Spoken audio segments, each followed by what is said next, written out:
Okay बेटा जी, let's start. आज हमने करना है क्वाड्रेटिक इक्वेशंस, और क्वाड्रेटिक इक्वेशंस को सॉल्व करना is what we are going to do today. और quadratic equation is very important with respect to the exam. Paper 4 में इसका क्वेश्चन IGCSE और पेपर 2 ओ लेवल्स बहुत बहुत इंपॉर्टेंट है, क्योंकि 12 मार्क का क्वेश्चन जो है वो उसमें इंक्लूड होता है।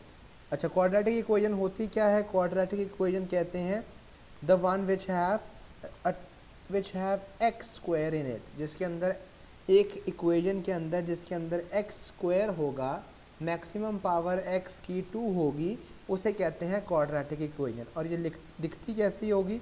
ये कुछ ऐसी दिखती होगी, A X square plus B X plus C is equal to 0।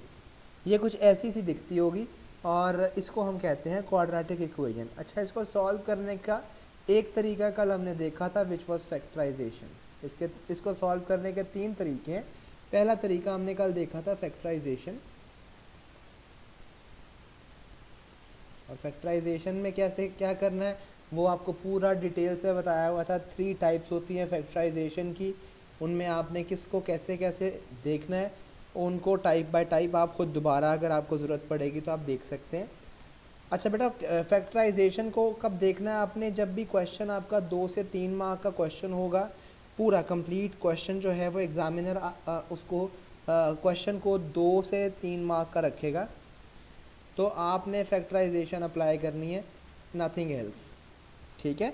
और वो ना स्पेसिफाई करे अबाउट द डेसिमल प्लेसेस, ना सिग्निफिकेंट फिगर्स कहे, तब आपने फैक्टराइजेशन को करना है। ठीक है? फैक्टराइजेशन आपने कब करनी है? when he does not specify about the decimal places और significant figure।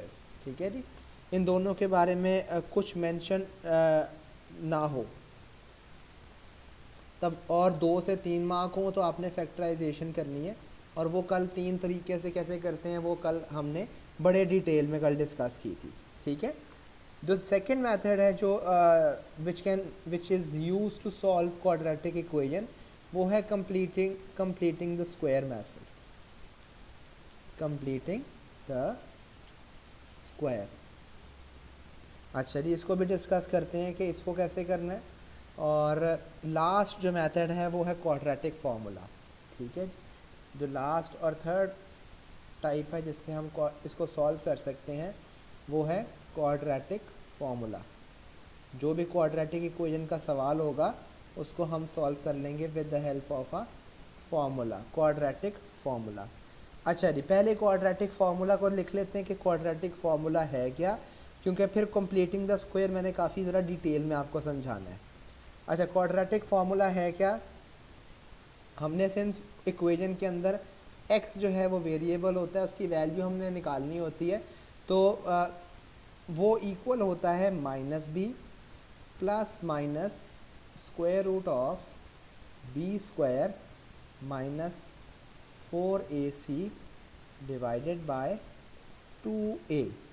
अब इसको, ये फॉर्मूला अब आपको याद ही हो जाना चाहिए, क्योंकि ये फॉर्मूला आपको अप्लाई करना होगा whenever you will be allowed to use the calculator, पहली बात। और दूसरी बात ये कि इसके अंदर जो फैक्टराइजेशन में चीज़ें थी थोड़ी सी उससे हट के होंगी। पहली चीज़ ये होगी कि इसके अंदर ये एक तो यूजुअली 3 to 4 मार्क का होगा, ज़्यादातर ये 4 मार्क का होगा। ठीक है, पहली इंडिकेशन।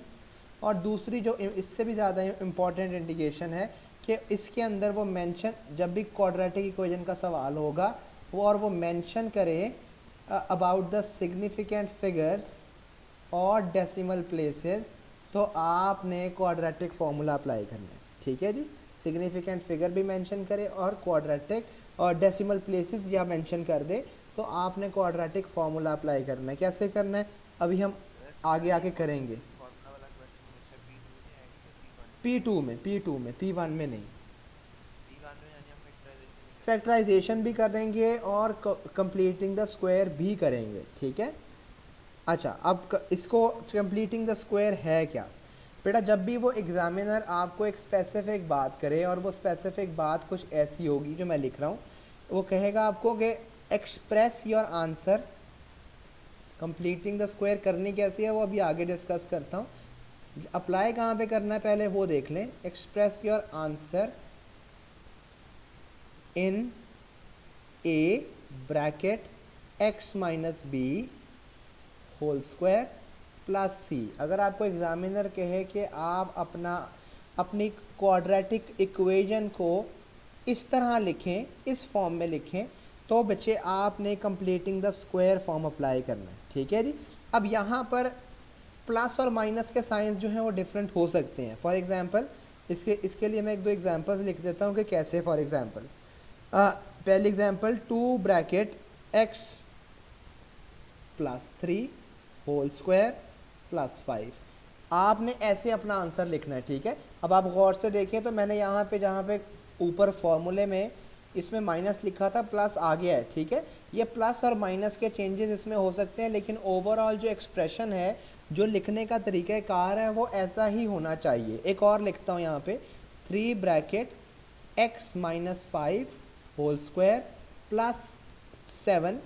ये जो दोनों मैंने एग्जांपल्स दी हैं, these are both the two examples for which are already expressing your answer like this. ये जो मैंने जिस तरह आपको शुरू में कहा था कि क्वाड्रेटिक कंप्लीटिंग द स्क्वायर में आपने अपना आंसर कैसे एक्सप्रेस करना होता है, वो ये तरीका है जिस तरह मैंने आपके सामने यहाँ लिखा है ना, ब्रैकेट के बाहर a और ब्रैकेट के अंदर x minus B whole square plus C. ठीक है। और ये आपने सिर्फ और सिर्फ तब अप्लाई करना है जब आपसे एग्जामिनर जो है वो ऐसे कहेगा, a bracket x minus B whole square plus C. जब भी आपको ऐसे लिखने को कहेगा, सिर्फ और सिर्फ आपने तब ये कंप्लीटिंग द स्क्वायर अप्लाई करना है। चले जी, अब एक क्वेश्चन करते हैं। एक क्वेश्चन हम करेंगे कंप्लीटिंग द स्क्वायर के लिए, क्योंकि पहले फैक्टराइजेशन हमने कल कर ली थी और कंप्लीटिंग द स्क्वायर से हम आज स्टार्ट करेंगे। अच्छा जी, कैसे करना है आपने क्वेश्चन एग्जाम्पल एक कर लिखते हैं और वो कहेगा भी कैसे आपको एक्सप्रेस, तो कहेगा express 2x square plus 8x plus 12 in the form a bracket x plus B whole square plus C. ठीक है। क्वेश्चन आपके पास सिर्फ इतना सा ही है कि आपने जो ये क्वाड्रेटिक इक्वेशन है, आपने इसको कैसे लिखना है। आपने इसको इस तरह लिखना है।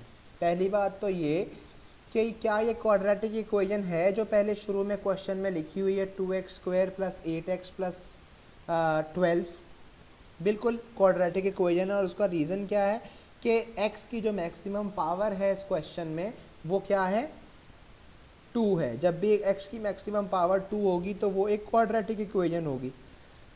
ठीक है। अब आपने क्या करना है इसको, सबसे पहले स्टेप को बड़ा ध्यान से देखिएगा, क्योंकि आगे वाले स्टेप्स जो हैं वो सारे इसके ऊपर डिपेंडेंट है। तो स्टेप नंबर 1 आपके पास है कि make the coefficient of x square 1। ठीक है। जो भी एक्स स्क्वायर है इसका कोफिशिएंट आपने 1 बनाना है। कोफिशिएंट क्या होता है, जो इसके साथ मल्टीप्लाई हो रहा है। ठीक है। आपने पहले स्टेप में क्या करना है, मेक द कोफिशिएंट ऑफ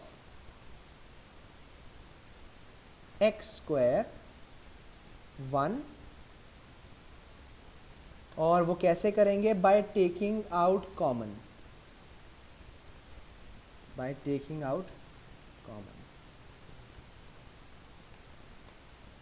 अच्छा जी, अब कॉमन क्या निकालना है, जो भी एक्स स्क्वायर के साथ चीज़ लिखी हुई है उसको आपने कॉमन निकाल लेना है। अब वो कॉमन क्या है, यहाँ पे इस केस के अंदर वो 2 है और 2 आपने बाहर कॉमन निकाल लेना है और अंदर आ जाएगा एक्स स्क्वायर प्लस ये बाहर जो 2 है ये किससे मल्टीप्लाई होगा कि 8 बन जाए, तो बच्चे ये 4 और x से मल्टीप्लाई होगा। और इसी तरह ये जो बाहर 2 है ये किससे मल्टीप्लाई होगा कि ये 6 बन जाए और 12 बन जाए, 12 बन जाए, तो 6 से मल्टीप्लाई होगा अंदर। जी बेटा, यहाँ तक कोई क्वेश्चन है तो प्लीज़ पूछ लें। ओके, स्टेप नंबर 1 आपका हो गया। स्टेप नंबर 2, स्टेप नंबर 2 बेटा वो बताता हूँ आपको, वो यहाँ वाला इसके दरमियान में मैंने ये जो एम्प्टीनेस छोड़ी है यहाँ पे कुछ आना है, ठीक है। स्टेप नंबर 2, स्टेप नंबर 2 में आपने क्या करना है, जो भी आपके पास x के साथ कोफिशिएंट लिखा हुआ नज़र आ रहा है उसका आपने करना है हाफ, और उसका स्क्वायर आपने ऐड भी कर देना है और आपने सब्ट्रैक्ट भी कर देना है, ठीक है जी बेटा, ठीक है। आपने क्या करना है, check the coefficient of x। Step number 2 में आपने क्या करना है, check the coefficient of x, उसको हाफ करें, हाफ द कोफिशिएंट। जब आप उसे हाफ कर लेंगे तो आपने क्या करना है, add and subtract the square of the half, ठीक है जी। अब यहाँ पे इसको अप्लाई करके देखते हैं। बेटा जान यहाँ पे मुझे बताइएगा कि एक्स स्क्वायर के साथ जो कोफिशिएंट है वो क्या है, एक्स के साथ जो कोफिशिएंट है वो क्या है, वो 4 है। बेटा जान यहाँ पे ये निचले स्टेप में अब, ठीक है, अब वो स्टेप गुजर चुका है जो आप देख रहे हैं, ठीक है। एक्स के साथ इस वक्त 4 है, ठीक है, आपने उसका करना है हाफ। 4 का हाफ क्या होता है, 2, और 2 का आपने आगे स्क्वायर ऐड भी करना है ऐसे, और 2 का स्क्वायर आपने उसी के आगे सब्ट्रैक्ट भी करना है। अगर आप देखें तो ये दोनों चीज़ें जो मैं हाईलाइट कर रहा हूँ आपके सामने ग्रीन में, अगर आप इसको सिंप्लीफाई करना चाहें तो ये आपको 0 देंगी ना। अच्छा, तो अब आप इनको, लेकिन इनको ऐड लिखने का एक पर्पज़ है, वो पर्पज़ पता है क्या है, वो पर्पज़ ये है कि अगर आप ये पहले 3 टर्म्स को पकड़ें, ये पहली 3, तो बेटा ये पहली 3 मिलके एक आइडेंटिटी बना रही हैं जो कल आपको मैंने पढ़ाई थी।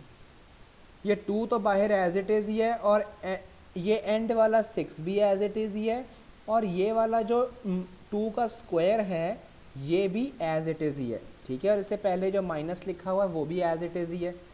ये जो पहली 3 टर्म्स हैं ये मिलकर एक आइडेंटिटी बना रही हैं जो कल हमने पढ़ी थी, और वो आइडेंटिटी कौन सी है, x प्लस 2 होल स्क्वायर।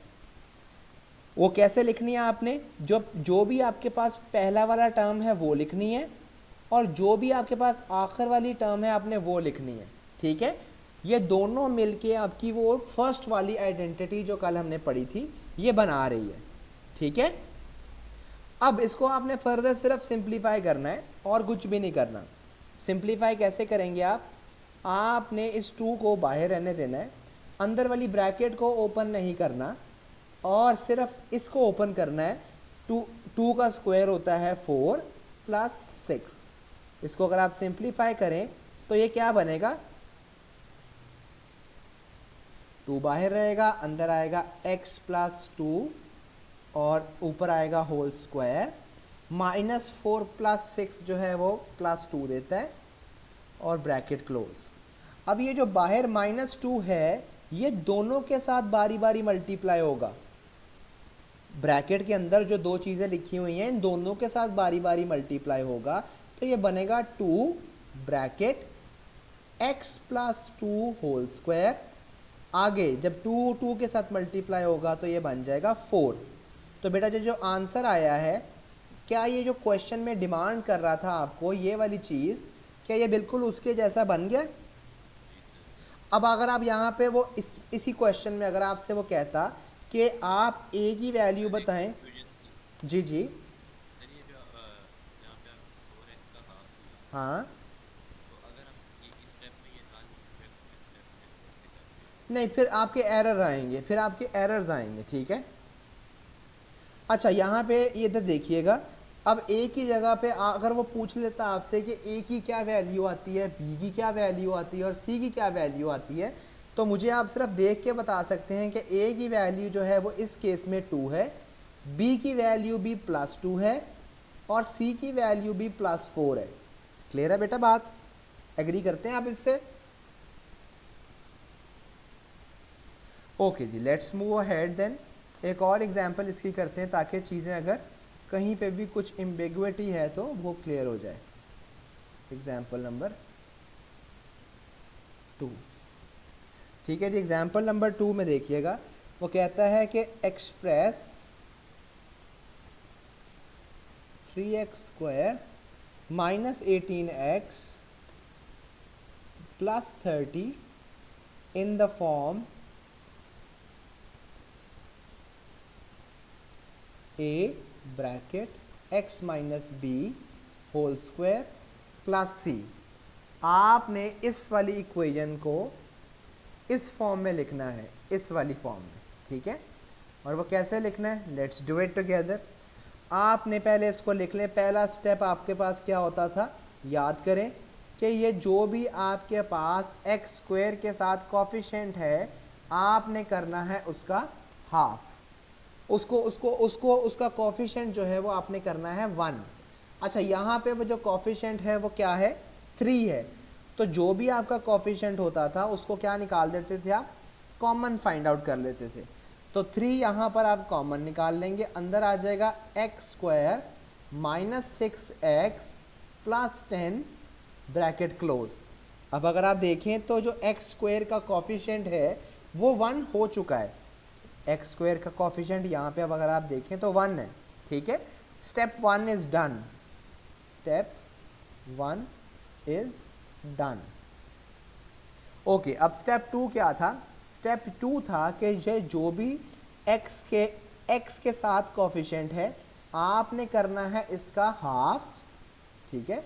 इसका हाफ क्या होगा, 6 का हाफ होता है बेटा 3, तो जो भी इसका हाफ है उसका स्क्वायर आपने ऐड करना है ऐसे, और उसी का स्क्वायर आपने सब्ट्रैक्ट करना है ऐसे, ठीक है।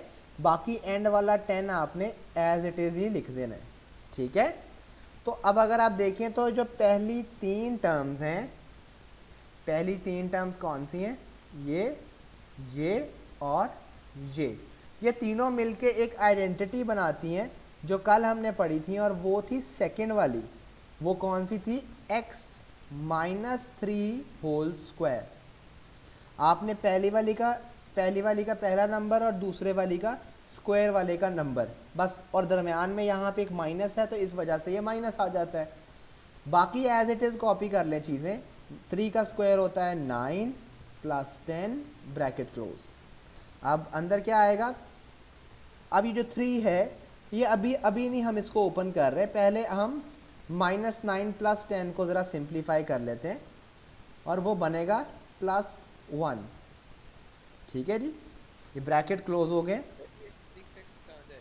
जी। बेटा वो आइडेंटिटी जब हमने पढ़ी थी तो आप याद करें उसमें दरमियान में 2ab भी था, ठीक है। वो आइडेंटिटी अगर आपको मैं यहाँ पे लिख देता हूँ, a minus B whole square, वो था a square minus 2 times a times b plus b square के, ठीक है। तो ये वाली और ये वाली चीज़ जो है वो ब्रैकेट में आ जाती है। ये सेंटर वाली चीज़ जो है ये आपको नज़र नहीं आती, जब आप एक्सपैंड करते हैं तो सिर्फ तब नज़र आती है। अब ये जो बाहर 3 लिखा हुआ है ये दोनों से जाके अंदर मल्टीप्लाई हो जाएगा और बन जाएगा x minus 3 whole square plus 3, ठीक है जी। अब अगर इसी क्वेश्चन में वो आपसे कहता है to tell the values of a, b and c, तो what were the values of a, b and c? a की वैल्यू अगर आप गौर से देखें तो वो 3 है, लेकिन b की वैल्यू अगर आप देखें तो -b और यहाँ पर -3 है। वहाँ पर -3 लिखा हुआ है और यहाँ पर -b लिखा हुआ है, तो दोनों माइनस और माइनस कट जाएंगे, तो b की वैल्यू भी +3 ही है, और c की वैल्यू भी अगर आप यहाँ पर देखें तो वो भी +3 ही है। I hope the things are clear so far. Okay, एक दो और एग्जांपल्स करते हैं। Example number 3।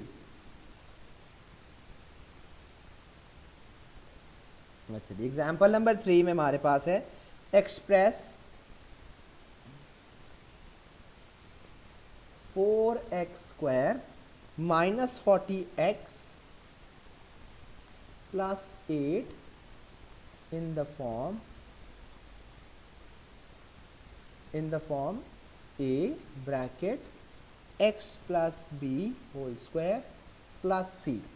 अब आपने सबसे पहला स्टेप क्या होता है कि जो भी x स्क्वायर के साथ कॉफिशिएंट है उसको आपने 1 बनाना है। और 1 कैसे बनाना होता है? By taking it out as common. आपने उसको कॉमन ले लेना है।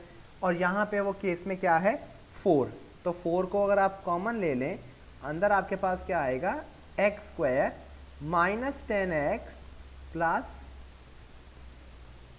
जी बेटा क्या आएगा? प्लस बेटा प्लस 2। बेटा जन 4 का 8 भी तो आना है ना, ठीक है। अब दरमियान में ये स्टेप नंबर 1 हो गया, step number 1 is already done. अब स्टेप नंबर 2 याद करें क्या था? जो भी आपका x के साथ कॉफिशिएंट है आपने उसका करना है हाफ। उसका हाफ क्या होता है? यहाँ पे इस केस में वो क्या है? 10। तो 10 का हाफ होता है ये जो भी आपके पास x के साथ कॉफिशिएंट है ना, आपने इसका करना होता है हाफ। इसका हाफ जो है बेटा वो क्या है? 5। तो आपने वो जो हाफ आया है उसका स्क्वायर ऐड भी कर देना है और उसी का स्क्वायर आपने सब्ट्रैक्ट भी कर देना है, ठीक है। अब अगर आप गौर से देखें बाकी सारी चीज़ें तो आप एज इट इज़ लिख दें। 4 बाहर वाला और ये जो एंड पे 2 टर्म्स हैं, ये जो 5 का स्क्वायर होता है 25 और प्लस 2, ये चीज़ें आप एज इट इज़ कॉपी कर लें। जो पहली 3 टर्म्स हैं they are going to help you to write an identity. अगर उस आइडेंटिटी में माइनस का साइन है तो ब्रैकेट में भी माइनस का साइन आ जाएगा।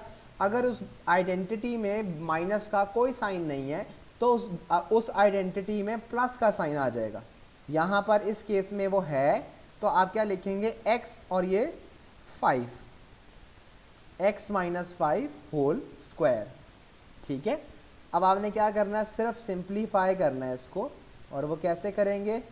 -25 प्लस 2 इज़ -23, ठीक है।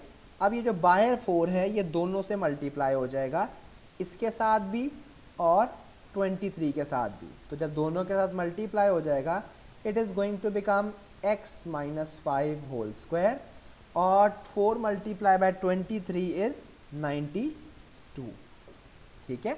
अब अगर आप मुझे देख के बताएं कि a की वैल्यू क्या है तो इट्स वेरी मच ऑब्वियस कि a की वैल्यू है 4 और b वहाँ पर प्लस b लिखा हुआ है और यहाँ पर उसकी जगह पे -5 लिखा हुआ है। तो b की वैल्यू इस केस में कितनी है? -5 और c की वैल्यू भी इस केस में क्या है?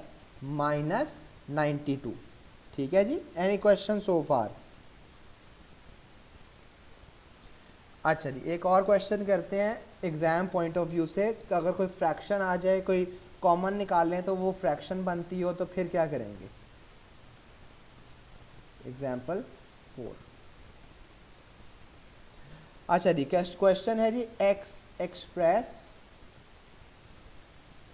2x² minus 10x plus 5 in the form a bracket x minus b whole square plus c, ठीक है। अब पहला स्टेप क्या होता है? जो भी एक्स स्क्वायर के साथ कॉफिशिएंट है आपने उसका क्या करना है? हाफ। जब आप उसका हाफ करेंगे, उसको आपने हाफ करना होता है ना, आपने बच्चे उसको कॉमन निकालना होता है क्योंकि एक्स स्क्वायर के कॉफिशिएंट को आपने 1 बनाना है। जो भी एक्स स्क्वायर का कॉफिशिएंट है उसको 1 बनाना है और यहाँ पे एक्स स्क्वायर का जो कॉफिशिएंट है वो है 2। तो 2 को आप कॉमन निकाल लेंगे तो अंदर क्या आएगा? x² माइनस 5x और प्लस 5/2, क्योंकि अब आपने 2 कॉमन निकाला था तो 5 के नीचे भी 2 आएगा। सेकंड स्टेप, ये स्टेप नंबर 1 जो है वो ऑलरेडी हो गया। अब स्टेप नंबर 2 क्या था? स्टेप नंबर 2 है कि जो भी x के साथ चीज़ लिखी है आपने इसका हाफ करना है और हाफ का स्क्वायर आपने ऐड भी करना है और आपने सब्ट्रैक्ट भी करना है, ठीक है। Let's do it together. अंदर आएगा एक्स स्क्वायर माइनस 5x और आगे कुछ टाइम के बाद 5/2, ठीक है। अब इसका आपने हाफ करना है, जो भी x के साथ लिखा है इसका हाफ जो है वो इस केस में 5/2 है। तो बेटे आपने 5/2 का जो स्क्वायर है वो आपने ऐड भी करना है और वही चीज़ आपने सब्ट्रैक्ट भी करनी है, ऐसे, ठीक है। अब आई वुड एडवाइज़ यहाँ पे कि अगर क्वेश्चन में ऐसी फ्रैक्शन है और आप उसे कन्वर्ट करना चाह रहे हैं इनटू डेसिमल्स तो प्लीज़ डोंट डू दैट, क्योंकि डेसिमल्स में आपके लिए चीज़ें जो हैं वो एक कॉम्प्लिकेटेड और परेशान कुन बन सकती हैं। अब उसके बाद नेक्स्ट स्टेप क्या है, बाहर वाला 2 एज इट इज़ और आखिरी वाली जो दो टर्म्स हैं विच आर 25/4 प्लस 5/2, ये आप एज इट इज़ कॉपी कर लें। जो पहली 3 टर्म्स हैं इनकी जगह पे आइडेंटिटी लगेगी और वो कैसे लगेगी, अगर उसमें माइनस का साइन है तो माइनस आएगा और पहली और आखिरी टर्म को आपने ब्रैकेट में लिख लेना है होल स्क्वायर। अब आपने क्या करना है, आपने इन ब्रैकेट को अंदर वाली को सिंप्लीफाई करना है। किस तरह करना है, इन दोनों का डिनोमिनेटर सेम करेंगे क्योंकि ये फ्रैक्शंस हैं जो ऐड हो रही हैं और इनका एलसीएम जो है वो 4 है। तो आपके पास बनेगा -25 प्लस 10 डिवाइडेड बाय 4। अगर हम इसे सिंप्लीफाई करें तो it is going to give us 2 बाहर आएगा ब्रैकेट x - 5/2 होल स्क्वायर और आगे -25 प्लस 10 जो है वो -15 और नीचे आएगा 2। आखिरी स्टेप आपने क्या करना है, ये जो 2 है बाहर इसको दोनों के साथ बारी बारी मल्टीप्लाई करवा देना है और फाइनल आंसर आ जाएगा which is going to be 2 bracket x - 5/2 whole square minus, जब ये 2 इसके साथ मल्टीप्लाई होगा तो नीचे वाला 2 इसका ख़त्म हो जाएगा और and you are going to get as 15। तो अगर आप यहाँ से a की वैल्यू देखें तो a की वैल्यू इस केस में भी 2 है, लेकिन b की वैल्यू ऊपर क्वेश्चन में -b है और यहाँ पर भी -5/2 आ रहा है, तो ये आपस में कैंसिल हो जाएंगे और b की वैल्यू भी 5/2 आ जाएगी और c की वैल्यू अगर आप गौर से देखें तो वो -15 है यहाँ पे, ठीक है जी। Any question, any query so far?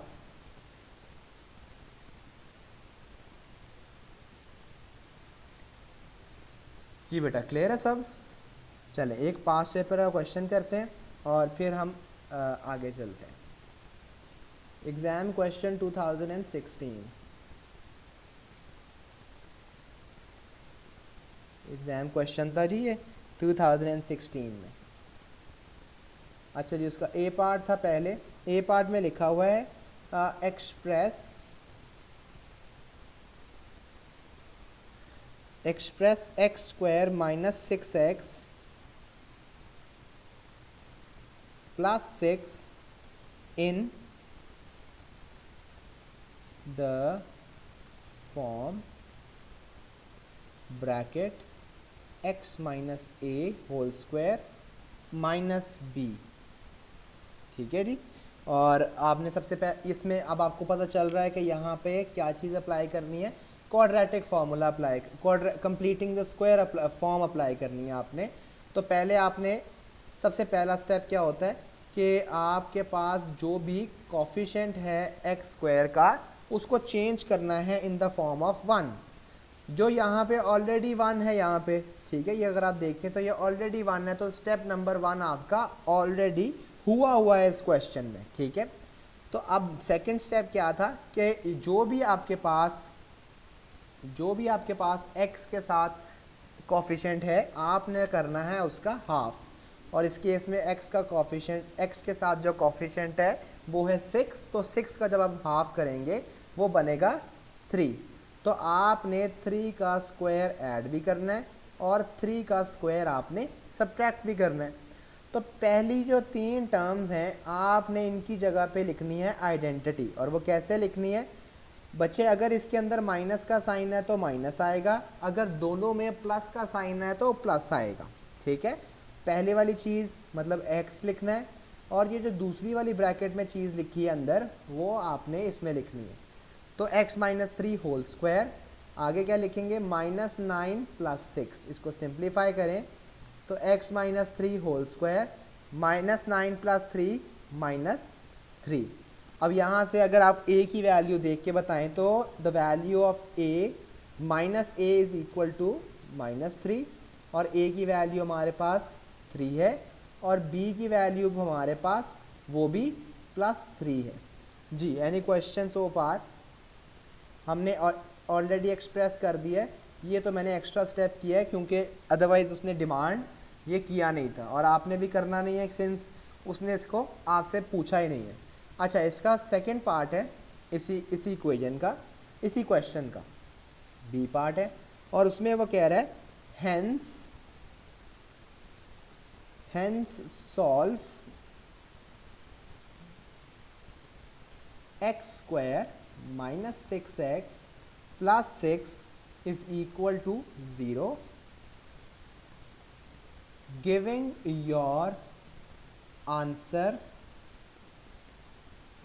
in the form p ± √q। अच्छा जी, अब जब भी बच्चे वो इस वर्ड का यूज़ करेगा हेंस का मतलब है कि आपका क्वेश्चन जो है it is linked to the previous part. ठीक है, linked to the previous part, जो भी प्रीवियस पार्ट में आपने काम किया है it is going to be utilized over here. ठीक है जी, प्रीवियस पार्ट में आपने जो भी काम किया है।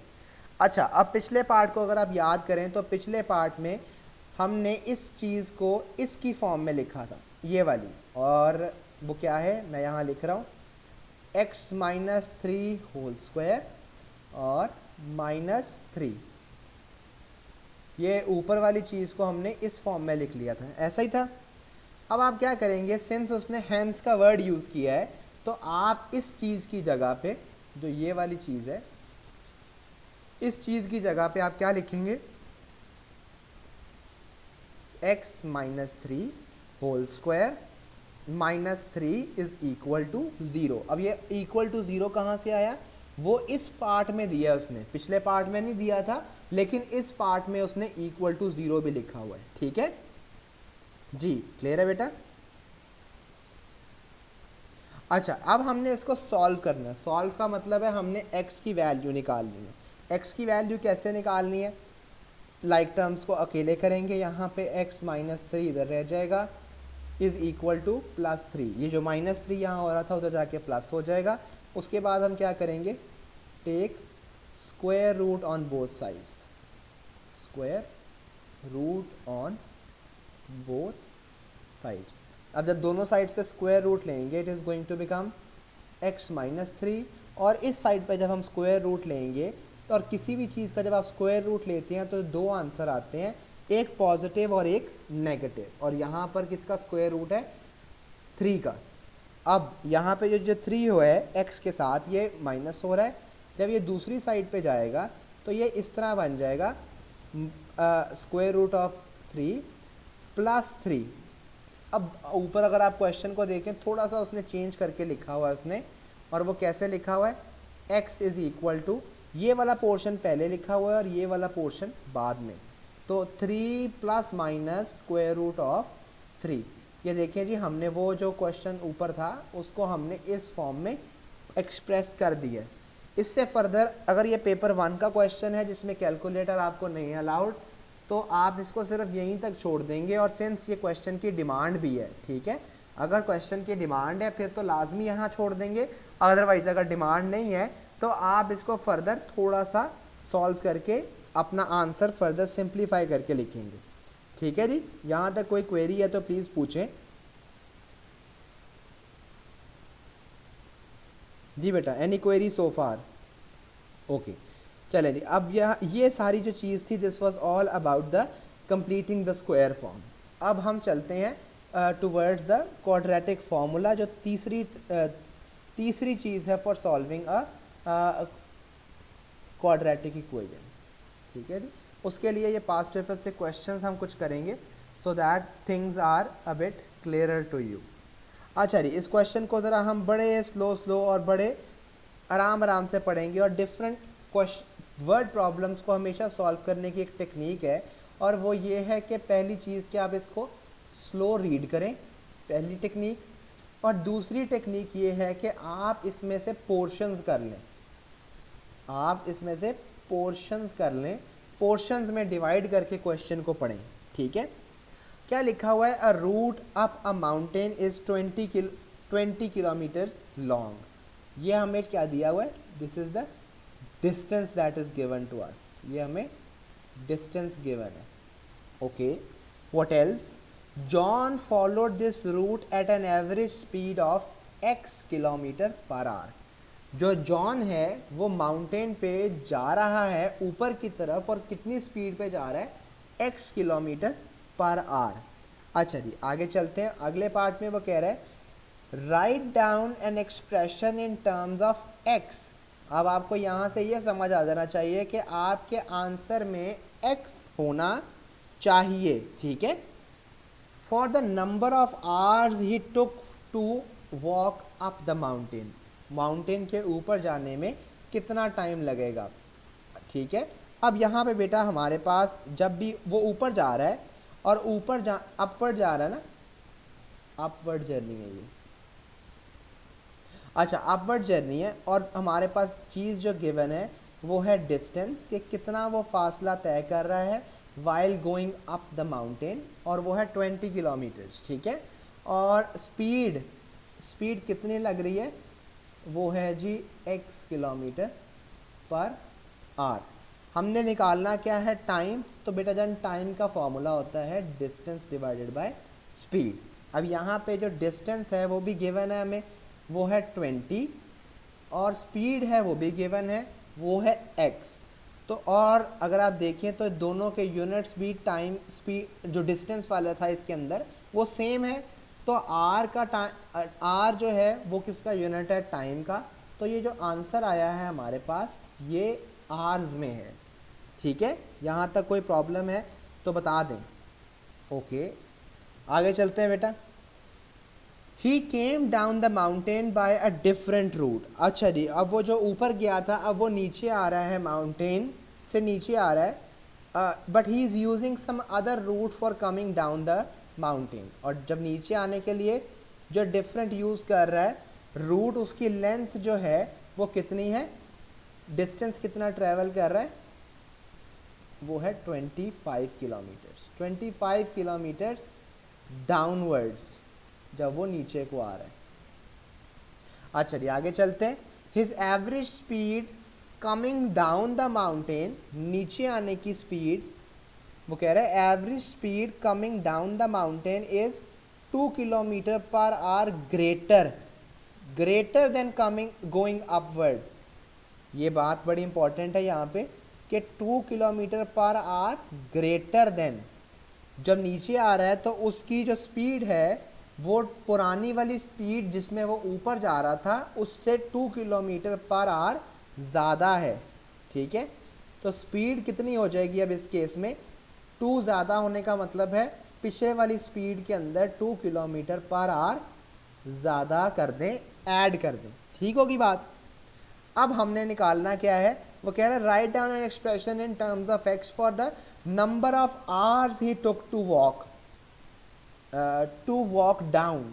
कितना टाइम लगा उसको फॉर कमिंग डाउन? हमारे पास वही same formula, time is equal to distance over speed. Distance of down, coming down में डिस्टेंस जो है वो 25 किलोमीटर है, और स्पीड जब वो नीचे आ रहा है तो वो है x प्लस 2, और ये क्या यूनिट हो जाएगा? आवर्स। जी, any query, any problem so far? जी बेटा, अगर आपने ये 2 बातें लिख दी हैं तो 2 मार्क आपको मिल गए हैं। ठीक है, कोई प्रॉब्लम है तो पूछ लें। ओके जी, अब बेटा इसके बाद जो है अगली जो चीज़ है उसमें थोड़ा सा a few tips for you. Important बातें हैं 2-3। पहली बात तो ये वो कहेगा पुट दीज इक्वल। पहली चीज़ आपसे क्या कह सकता है? पुट दीज 2 इक्वेशंस या टू एक्सप्रेशंस, ये जो दो आपने एक्सप्रेशंस निकाले हैं, पहली बात तो ये कह सकता है कि put these two expressions equal, ठीक है, या पहली बात, या तो ये कह सकता है, दूसरी बात आपसे कह सकता है कि गिव टोटल ऑफ दीज, हमने टाइम निकाला है तो give total of these time, वो आपको क्या कहेगा, give total of these time, आपको टोटल बता देगा इसका इन दोनों टाइम्स का, कि जाने और आने में उसको टोटल कितना टाइम लगा। ये सेकेंड चीज़ है जो the one that he can give you there in the question, ठीक है। थर्ड चीज़ वो आपसे कह सकता है give the difference of these time, तीन बातें कर सकता है, give the difference of these, मतलब वो कहता है कि नीचे आने में टाइम जो है वो फॉर एग्जाम्पल 2 hours लेस लगा as compare to going upward. तो आपने जब आपके पास डिफरेंस दिया होगा तो आपको याद होना चाहिए कि डिफरेंस कैसे निकलता है। बेटा जान, डिफरेंस का मतलब होता है सब्ट्रैक्शन, और वो आप निकालते हैं हमेशा bigger value minus the smaller value, ठीक है जी। अब यहाँ पे इस क्वेश्चन में वापस चलते हैं और वो देखते हैं हमसे क्या कह रहा है। वो कहता है कि if John it took John 1.5 hour less to come down than to go up, John को नीचे आने में 1.5 hour टाइम जो है वो कम लगा, ठीक है, कम लगा, और then as compare to going up. अब आप मुझे बताएं, ये यहाँ पे डिफरेंस की बात कर रहा है, तो डिफरेंस में कौन सा टाइम जो है वो स्मॉल होगा, हमने लिखना है ना, टाइम 1 और टाइम 2 को हमने माइनस करना है, और वो कह रहा है कि जो इन दोनों टाइम्स का जो डिफरेंस है वो कितना है, 1.5 hour। अब आप में से मुझे कोई बताए कि इन दोनों टाइम का जो डिफरेंस है उनमें से बड़ा टाइम की वैल्यू कौन सी होगी, इनमें से ज़्यादा टाइम किसको लगेगा, while going upwards या coming down। जी बच्चे, किसको लगेगा ज़्यादा टाइम, ऊपर जाने में ज़्यादा टाइम लगेगा या नीचे आने में ज़्यादा टाइम लगेगा।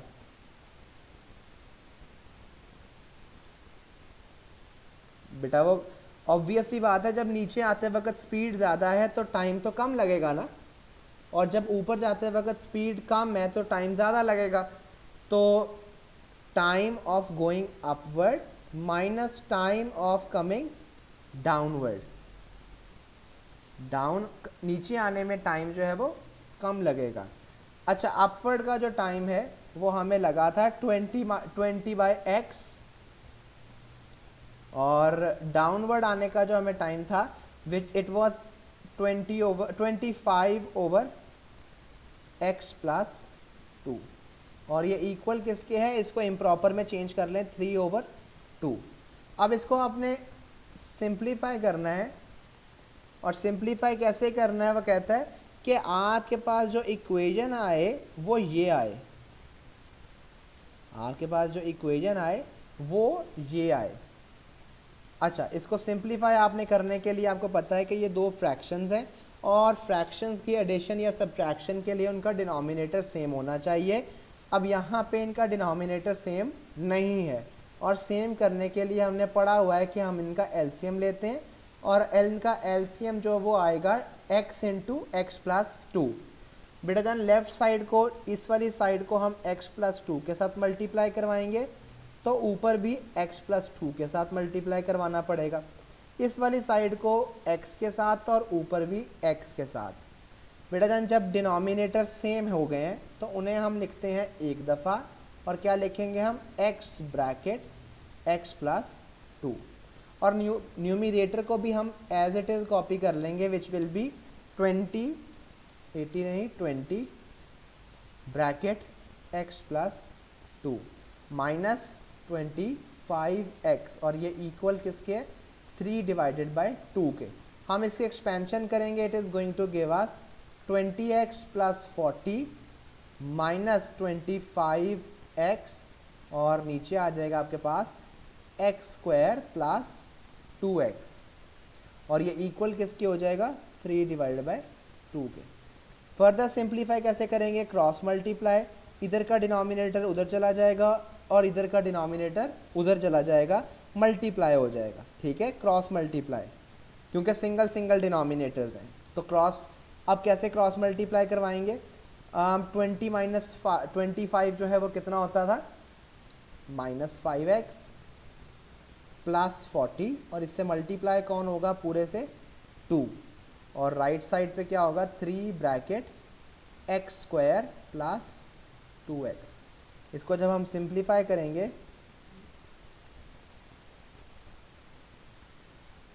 इसको जब हम फर्दर सिंप्लीफाई करेंगे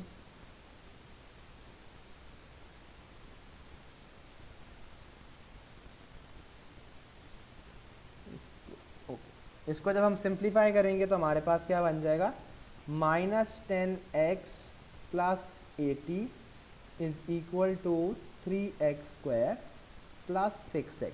लाइक टर्म्स को इकट्ठा करें, क्या बनेगा जी 3x स्क्वायर प्लस 6x, और ये जो इधर वाला -10 है ये उधर जाके ऐड हो जाएगा, 10x हो जाएगा, और ये 80 उधर जाके माइनस हो जाएगा, इज इक्वल टू 0, और हमारे पास बन जाएगा 3x square plus 16x minus 80 is equal to 0।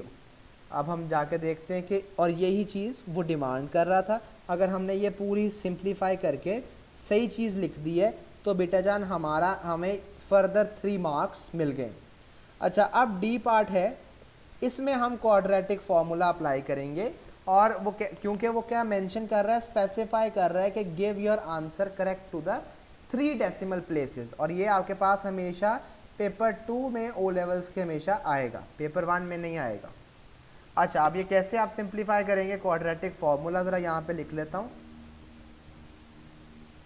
बेटा। क्वाड्रेटिक फॉर्मूला यहाँ पे है x is equal to -b plus minus square root of b square minus 4 times a times c, और डिवाइडेड बाय क्या है 2 टाइम्स a। और ये अब आपको मैं बताता जाऊँ कि यहाँ पर a, b और c की वैल्यूज़ कैसे डिफ़ाइन करनी है बेटा जानी। a जो है वो हमेशा होगा, जो भी चीज़ x स्क्वायर वाले के साथ लिखी है उसे कहते हैं a, और जो भी चीज़ आपकी x वाले के साथ लिखी है उसे कहते हैं b, और जो एंड पे चीज़ लिखी है जिसके साथ कोई वेरिएबल नहीं है उसे कहते हैं c। आपने क्वाड्रेटिक फॉर्मूले में सिंपली ये वैल्यूज़ को पुट करना है और आपने अपना आंसर फाइंड आउट करना है। अच्छा जी, इस केस में वैल्यूज़ को पुट करते हैं, हमारे पास आएगा जी -16 plus minus square root of 16 का स्क्वायर माइनस 4 टाइम्स 3 टाइम्स -80। अच्छा, ये c की वैल्यू -80 है, प्लस 80 नहीं है, 2 टाइम्स 3 नीचे, ठीक है। अब आपने इसको फर्दर सिंप्लीफाई करना है to find the value of x, और ये अगर आप इसको ब्रैकेट को सिंप्लीफाई करें, ये ध्यान से देखिएगा बेटा, ये माइनस है और ये यहाँ पर भी माइनस है, और माइनस जब ये मल्टीप्लाई होंगे तो they are going to give you a +1, ठीक है जी। आप सिंपली इसे कैलकुलेटर में चीज़ को पुट करें और अपना आंसर निकालें। जब आप इसे कैलकुलेटर में पुट करेंगे तो it is going to give you 12 आपको देगा जी ये 1216 डिवाइडेड बाय 6। अब आपने कैलकुलेटर यूज़ करना है और सिंपली अपना आंसर फाइंड आउट कर लेना है। x की 2 वैल्यूज़ आपके पास आएंगी, क्या वैल्यूज़ आएंगी 3.145, और दूसरी वैल्यू आपके पास आएगी x की -8.479, ये 2 वैल्यूज़ आपके पास आएंगी। अच्छा, अब इन 2 वैल्यूज़ का ये हमारा डी पार्ट भी कंप्लीट हो गया। हमने 2x की वैल्यूज़ फाइंड आउट करनी थी, कर ली। अब ई पार्ट को ज़रा देखें। ई पार्ट में वो कह रहा है calculate correct to the nearest minutes. बेटा जान, पहली बात ये वो कह रहा है correct to the nearest minutes, आपने जो आंसर बताना है वो मिनट्स में होना चाहिए, ठीक है जी। The total time John took to go up and come down the mountain. वो कह रहा है कि आपने वो टाइम बताना है जितना टाइम उसको ऊपर जाने में, प्लस टोटल टाइम कितना टाइम लगा, टोटल टाइम कितना लगा। तो टोटल टाइम का मतलब है टाइम टू गो अप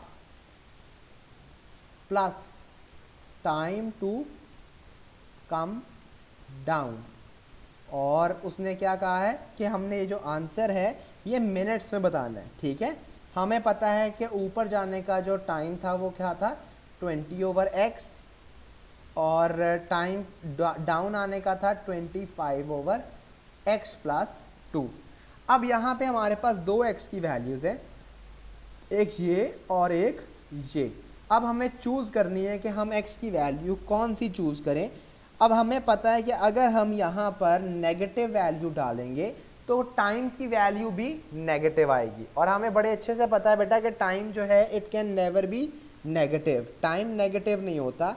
तो आप यहाँ पर सिर्फ पॉजिटिव वैल्यू ही पुट कर सकते हैं, तो दूसरे वाली वैल्यू को आप क्या कर देंगे, इग्नोर कर देंगे, उसको आपने लिफ्ट ही नहीं करानी, ठीक है। तो 20/3.145 प्लस 25/3.145 प्लस 2, इसे फर्दर सिंप्लीफाई करेंगे और हमारे पास टोटल टाइम आएगा, टोटल टाइम, और टोटल टाइम हमारे पास आएगा 11.218, और यूनिट क्या होगा, आवर्स, क्योंकि जो पीछे वाले यूनिट्स थे वो आवर्स चल रहे थे, लेकिन उसने हमें कहा है कि आपने अपना टोटल टाइम किस में देना है, मिनट्स में देना है। तो मिनट्स में हम इससे फाइंड आउट करने के लिए क्या करेंगे, टोटल इस पूरे आवर्स को मल्टीप्लाई कर देंगे 60 के साथ, क्योंकि मिनट्स एक आवर में 60 मिनट्स होते हैं। तो टोटल टाइम हमारे पास आ जाएगा 673.08 मिनट्स। अब ये मिनट्स जो हैं इसको हम एग्जैक्ट वैल्यू में रखेंगे, नियरेस्ट मिनट्स पूरे करेंगे, और वो कितने हैं 673 मिनट्स। जी बेटा, any question, any query so फार? अच्छा जी, कोई नहीं है तो let's move ahead, next question पे चलते हैं। बेटा नेक्स्ट क्वेश्चन हमारे पास ये वाला है, क्वाड्रेटिक फॉर्मूला का, और वो क्या है इसमें देखते हैं जी। पहले पार्ट में वो कह रहा है कि a light aircraft flew to Majuro to नाटा एंड रिटर्न टू मजीरू, मतलब वो जा रहा है पहले और फिर वापस आ रहा है, पहले M से वो जाता है N पे, ठीक है ऐसे, और फिर रिटर्न करता है M पे, एक लाइट एयरक्राफ्ट, ठीक है। The distance between M to N is 1080 kilometres. तो टोटल डिस्टेंस हमें दिया हुआ है, टोटल डिस्टेंस हमें दिया हुआ है, और वो डिस्टेंस कितना है 1080 किलोमीटर्स का, ठीक है। ये ए पार्ट का फर्स्ट पार्ट। आगे वो हमें कह रहा है on the outward flight the average speed of the aircraft was x kilometres per our. You need to write down an expression in terms of x for the time taken in hours। अभी जो बात वो कर रहा है वो outward की बात कर रहा है, ठीक है, और हमें आउटवर्ड में डिस्टेंस भी पता है और हमें स्पीड भी पता है which is x kilometres per our. वो हमें कह रहा है कि टाइम बताएं फॉर द आउटवर्ड जर्नी, और आउटवर्ड जर्नी को कितना टाइम लगा है। तो वही same formula, distance over speed, distance in दोनों के दरमियान में 1080, और speed by which it is moving is x kilometres per hour. तो कितना टाइम लगा 1080 डिवाइडेड बाय x आवर्स, ठीक है। और सेकंड पार्ट में क्या कह रहा है, सेकंड पार्ट में वो कह रहा है कि ऑन द रिटर्न फ्लाइट, ये आउटवर्ड फ्लाइट की बात थी, और अब बात वो कर रहा है वापस जाने वाली फ़्लाइट की। जब वो वापस जा रहा है N से m की तरफ, ठीक है, n से m की तरफ अब वो वापस जा रहा है। डिस्टेंस तो ऑब्वियसली उसने सेम ही कवर करना है। कितना डिस्टेंस था? 1080 किलोमीटर्स। और वो लेकिन एक बात वो कर रहा है कि the average speed was 30 kilometres per our greater than the speed on the outward. वो कह रहा है जब वो वापस जा रहा है तो पहले से स्पीड 30 किलोमीटर्स पर आवर ज़्यादा है। तो अब कितनी स्पीड हो जाएगी? अब वाली जो स्पीड है it is going to be greater than the previous one. और वो पहले वाली स्पीड कितनी थी? x kilometres per hour. तो अब स्पीड हो जाएगी x plus 30 kilometres per hour. ठीक है जी। अब इसका वो कह रहा है कि right down an expression for the time taken. तो टाइम टेकन का अगर एक्सप्रेशन निकालना है तो वो क्या होगा? वन, वही same formula, distance over speed. Distance आपके पास है x प्लस 30 और स्पीड आपके पास कितनी है? जी बेटा ठीक लिख रहा हूँ? जी बेटा डिस्टेंस ठीक लिखा है मैंने? बेटा डिस्टेंस हमारे पास between n and s is 1080 और स्पीड कितनी लग रही है? n to m, that is x plus 30। ठीक है जी। और यूनिट इसका होगा आवर्स। पहले दो पार्ट्स हो गए, 1 मार्क आपका कंफर्म हो गया। ये दोनों पार्ट्स हमारे हो गए। थर्ड पार्ट वो कह रहा था time taken on the return flight was half an hour less than the time taken on the outward flight. वो कह रहा है कि जब वो वापस आ रहा था, दोनों के डिफरेंस की बात वो कर रहा है। दोनों के, किन दोनों के? Time of the outward flight. और जब भी आपको बताई थी बात कि जब भी वो डिफरेंस की बात करेगा तो आपने माइनस करना है बिग माइनस द स्मॉल। अब इस केस में अगर आप देखें तो बिग क्या था? दोबारा पढ़ लेते हैं। Time taken on the return flight was half an hour less. तो जो रिटर्न फ्लाइट है वो स्मॉल है। वो कह रहा है उसमें टाइम कम लगा है। तो टाइम ऑफ रिटर्न फ्लाइट और बिग क्या होगा? Time of the outer flight. और वो कह रहा है कि इन दोनों के दरमियान में जो डिफरेंस था वो हाफ एन आवर का था, एक आधे घंटे का इसमें फ़र्क था। अब यहाँ पे सिंपली वैल्यूज़ प्लग इन करेंगे। आउटवर्ड के लिए हमारे पास थी 1080 over x minus 1080 over x plus 30 और ये इक्वल होगा 1/2 के। अब यहाँ पे आपके पास दो फ्रैक्शंस हैं, इनके डिनोमिनेटर सेम नहीं है। आप इनके डिनोमिनेटर सेम करेंगे बाय टेकिंग द एलसीएम, और एलसीएम इनका क्या है? x into x plus 30। अब एलसीएम आप इनका अपने डिनोमिनेटर सेम करना है। इस x को आप मल्टीप्लाई करवाएंगे x प्लस 30 से, तो ऊपर भी x प्लस 30 से मल्टीप्लाई करना पड़ेगा। इस वाली साइड को x से मल्टीप्लाई करना पड़ेगा, तो ऊपर भी। जब डिनोमिनेटर सेम हो जाते हैं तो you just write the denominator once, और वो क्या होगा? x into x plus 30। और न्यूमिनेटर को भी आप एज इट इज़ कॉपी कर लें, 1080 इंटू एक्स प्लस 30 फिर minus 1080 x and it will be equal to 1/2। जी, एनी क्वेश्चन सो फार? इसको अब आपने सिंप्लीफाई करना है बाय क्रॉस मल्टीप्लिकेशन, और क्रॉस मल्टीप्लिकेशन में ये 2 इधर चला जाएगा और ये पूरा ब्रैकेट इधर आ जाएगा। तो आप क्या लिखेंगे? आप लिखेंगे जी 2 ब्रैकेट, इनको एक्सपेंशन करें, इनकी क्या बनेगी? 1080 x plus 3 to 400 minus 1080 x, और ये इक्वल किसके हो जाएगा? ये जो चीज़ नीचे इधर डिवाइड हो रही थी ये वहाँ जाके मल्टीप्लाई हो जाएगी और बनेगा आपके पास एक्स स्क्वायर प्लस 30x। आपने एक्सपेंड, ये देखें ये जो सेम टर्म्स हैं ये कैंसिल हो रही हैं, तो 2 को आपने सिंपल मल्टीप्लाई करवाना है इसके साथ, और जब इस आप इससे मल्टीप्लाई करवाएंगे तो it is going to give you 6, 4, 8 and 00। और ये राइट साइड क्या है? X square plus 30x। अब इसको कलेक्ट कर लें to form an equation which is equal to 0, और क्या हो जाएगा 64800 इक्वल क्या है 0। अच्छा जी, अब ये देखिए हमारा जो सी पार्ट है दिस इज़ ऑल्सो डन। तो डी पार्ट है हमारे पास क्या है, कैलकुलेट द टाइम टेकन।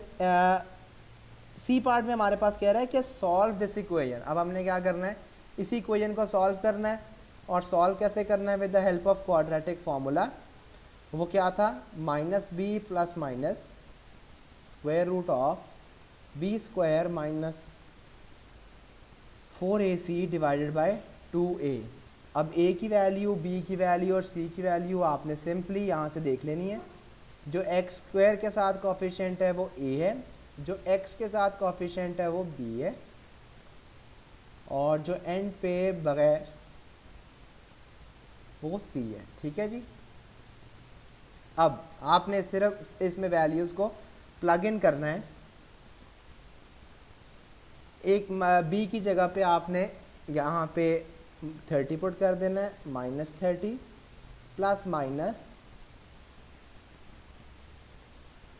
30 का स्क्वायर माइनस 4 टाइम्स a की जगह पे 1 और c की जगह पे -64800, और इस पूरे के नीचे क्या आ जाएगा 2 टाइम्स a, और a के साथ क्या है 1।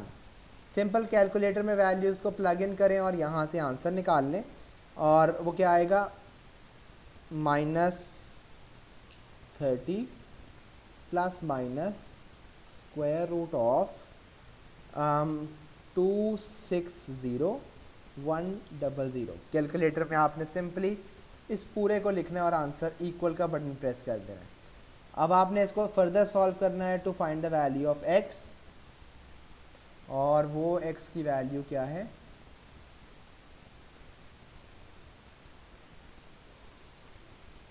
अच्छा जी,